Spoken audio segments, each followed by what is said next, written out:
কাটিগড়ায় দলীয় প্রার্থী কি ঠিক করে ফেলেছেন কৃষ্ণেন্দু পাল? প্রকাশ্যে কমলাক্ষের প্রার্থিত্ব নিয়ে বিরোধিতা কৃষ্ণেন্দু পালের।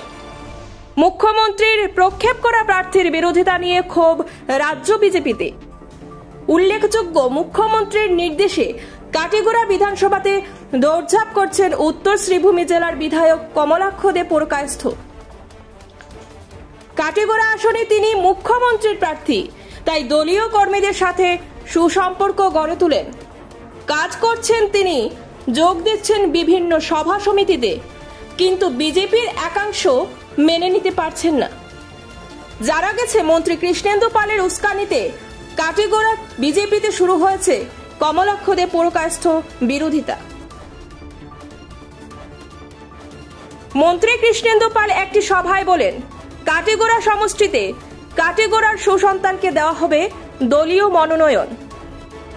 কাটিগড়ায় একটি সূত্র বলছে, কমলাক্ষ দে পুরকায়স্থকে একটি চক্র ফাঁসিয়ে দেওয়ার চক্কর চলছে, আর সেই গুটি সাজিয়েছেন কৃষ্ণেন্দু পাল। আর এ বিষয়ে হাড়ে হাড়ে টের পাচ্ছেন বিধায়ক কমলাক্ষ দে পুরকায়স্থ। দেখুন মন্ত্রী কৃষ্ণেন্দু পাল কি বলছিলেন, আর বিধায়ক কমলাক্ষ দে পুরকায়স্থ কি বললেন।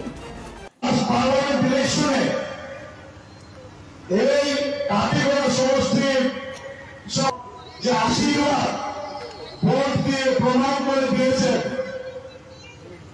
যে এইখান থেকে কাটিগড়ার ওই গুরু সুসন্তান 2026-এ আসাম বিধানসভার প্রতিনিধিত্ব করবে।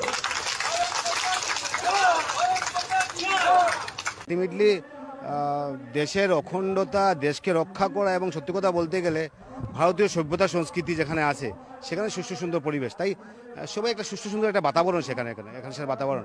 আর আপনি যেটা বলতে যাচ্ছেন যে বহিরাগত লোকেল, আমি মনে করি সোফার বরাকবেলি কনসার্ন। আর বর্তমান দিনে ভারতীয় জনতা পার্টির মধ্যে এই বহিরাগত লোকেল আর এই শব্দ বহিরাগত শব্দ যদি বলতে হয় তাহলে অনেক কিছু কথা বলতে হবে, বহিরাগত শব্দ যদি বলতে হয় যদি।